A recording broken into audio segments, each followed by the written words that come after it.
Hello, everyone, and welcome back to the Influence Report. My name is Brad Loxon. I'm senior producer on DD2. With me today, I have Danny Araya, one of our creative directors. Hi, Danny. everybody. Hi, Brad. How's it going? It's going great. It's good to have you. Thank you. You haven't been on one of these for a long time as well, right? Yeah, it's been a while. It was last year. Yeah. Wow. Yeah. Yeah, It's been it's that funny. long. I Yeah. did Dan last week. It was the same conversation. It's like, man, I haven't had you guys on for a little while, so it's great to have you back. Yeah, thanks, man. So, Influence Report is where we talk about the different things that you guys are doing to help influence our game. We go through community forums, and we get some topics we're going to go through. We have our influence system where you vote on decisions that we're trying to make about the game, and there's a chance for us to discuss those with you in a cool way. So, sit tight as we go through this. However, before we jump into our normal Influence Report, we have something special today. Monk Master Jun Bao, he's one of our I think he's our oldest community member in the community, right? He is. He's been around since before I think I was even at Trendy. He was a pretty big community member, even with Undev Mobile, and that was our very first release. Yeah. He's been around for a while. He's been helping us behind the scenes with testing. He's been a staple in the community. He's contributed a ton. He really has. And honestly, the game is better for his input. Absolutely. I actually think at one point we added a weapon in for him. We did. Yeah. In DD1, we made a weapon. It was called the Monk Master. No. The Monk Master was the Monk Master. The Sun-Kissed Saber. Sun-Kissed Saber. That was the one. Yeah. It's cool. It's just because he helped out so much, man. It's like if DD wouldn't be DD without him. That's right. So it's a small gesture. We wanted to show our appreciation for Monk Master Jun Bao. So if you're watching this, get a hold of Mr. Isom, Josh Isom, our community manager. We're going to be giving you a free game of your choice on Steam just to show our thanks. Something special we want to do for Jun Bao. So thank you so much for all of your help, and hope you appreciate and like the game. So now the fun stuff is there's the fun stuff. We have more fun stuff to go. Right. Let's get right into the Influence Report. So first up, we like to go through threads started by the community, and we have 3 we've picked today. On the top of the list, Danny and I were debating this earlier, by the way, so if we slaughter your name, we apologize. We think it's Dryzen. Dryzen sounds right. We're going with Dryzen. Dryzen. We get it wrong, tell us after the facts in the comments. Yeah. And his thread was talking about how daily missions didn't really feel rewarding enough. Yeah, and I think that's fair because up to this point, we've really only had currency and experience to give out as rewards. Yeah, pretty much. But with this next patch, we'll be able to give out things like spec nodes, pets. Cosmetics, costumes, cosmetics. And so these are all things that allow us a lot more flexibility for the rewards that we give you. Absolutely. And we're actually adding in a new daily mission person in the tavern with Squire's dad. That's right. And he'll give you missions about 3 new maps that we're releasing in this patch. And every time you complete one of those missions, you get this token. And you take the token to a vendor, you turn those tokens in for exclusive rewards you can only get by completing those daily missions. So special spec nodes you can only get through that, or a cool pet. Yep. That we're not going to tell you what it is yet, but it's a cool pet you can only get through daily missions. So super, super exciting. We hope that this is our first steps toward making those daily missions more rewarding, and we really look forward to seeing, especially from you, Dryzen, what feedback you have after it comes in. Yeah. So next up on our list, Wicked001 started a thread about he really, really wants to upgrade his standard bags. When you buy a standard bag, you don't have the premium one, you run out of inventory space, you want to be able to upgrade it. We actually know this is a thing, and we want to give you the option to upgrade standard bags to premium bags sometime down the road. But we have something that we're doing in this next patch that may make you feel pretty good about that. We have a cool special announcement we're making. This patch is going to give you something really special. That's right.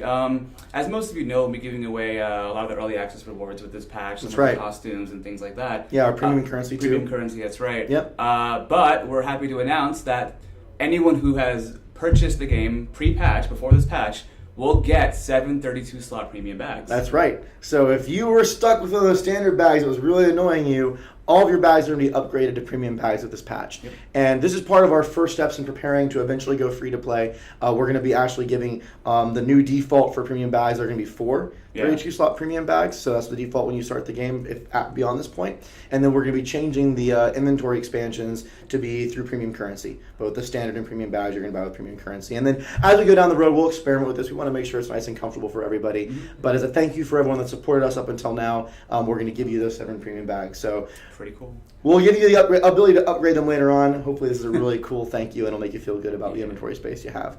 All right, last up for the community threads, we actually have a topic that's come, as people have talked about this a lot, and it's the desire to be able to customize your towers and abilities to kind of play differently, different types of towers or abilities. That's right, and spec nodes will allow you to do exactly that. Now, spec nodes are a very temporary working name. But maybe by the patch we'll figure out what we're going to call them. Yeah. But the spec nodes will. Well, here's an example of my favorite spec node. I think this is easier to illustrate the point. The Apprentice has a really cool Uber spec. Now, Uber specs are the top tier spec nodes, and his Uber spec is it'll change your Flame Burst Tower to function more now like a flamethrower, and it's awesome. There's a really cool new V effect. It functions totally different, changes your play style, and encourages you to customize how you want to play the game according to your tastes and your desires. That's right, and you have to build very differently with that. Yeah. So every one of the heroes in this patch is going to get an Uber spec that changes a tower pretty dramatically. Yep. And then as we go forward, we're going to do things that even change abilities. That's going to be in a future patch. That's right. And if people really like the system, we're going to keep on adding different specs in that really customize how your character plays. And our desire is that you take these builds and you really own them. You make them your own thing. So we hope this will offer some of those choices that players want. Yep. We really look forward to seeing your feedback on how you like it, and we'll continue expanding and changing based on that feedback. Yeah. So that wraps it up for the community section. Okay. Let's talk about the influence votes. This vote has been intense. So before we go into the vote, well, the results of it, I'll remind you guys what it was about. So we had a vote running that just ended a couple days ago. That's right. And it was about Enhancer versus Crafter. It was how you were going to progress items in our game.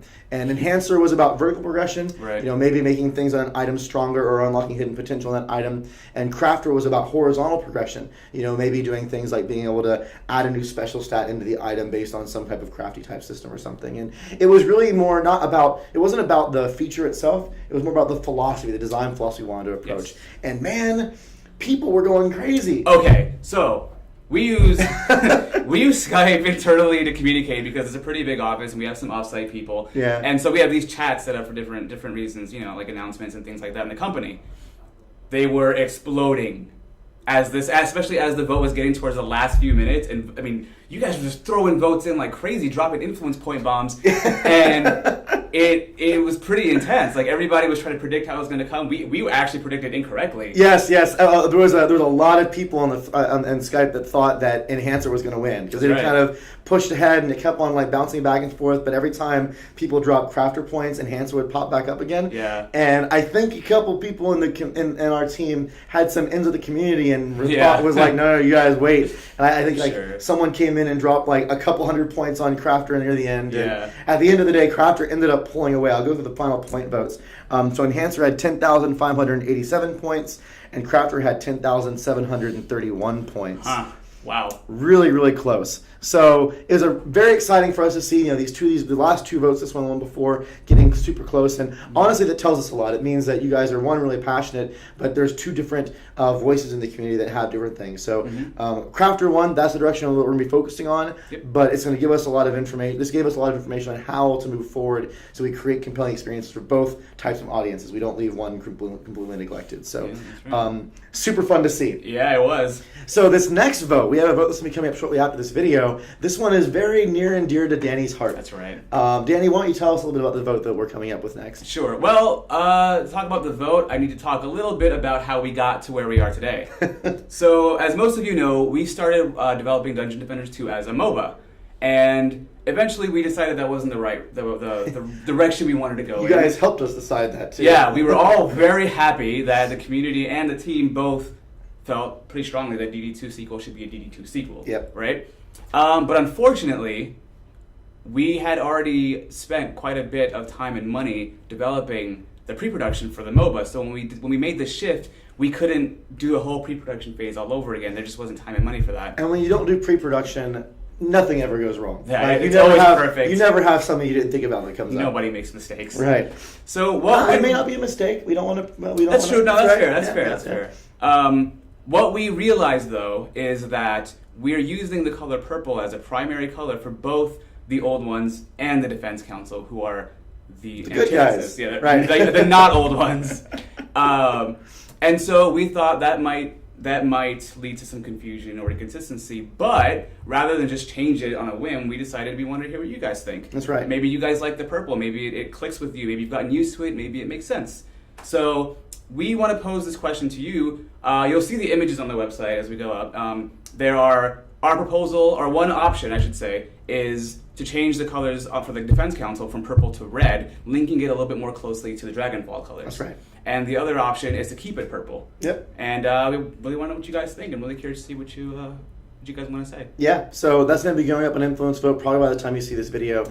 Yep. We're very curious to see, maybe you're just attached to that color, purple. Mm-hmm. Maybe you want to, see it changed, and based on those results, we'll either go and change the art or we won't. Yep. So really cool vote. I'm glad that Danny was able to articulate that so cleanly. I would not have been able to say it so well, so thank you. Well, that kind of wraps it up for our Influence Report today, everybody. Danny, thank you so much for joining us on the video. Thanks for having me, guys. Thanks for tuning in, everybody. Yep. And as always, we'll tune into the Influence system, participate in this new vote coming up, and we'll be back in a few weeks with the results and hopefully our next one then. So until then, have a great time playing Dungeon Defenders, and we'll see you guys all next time. Take care.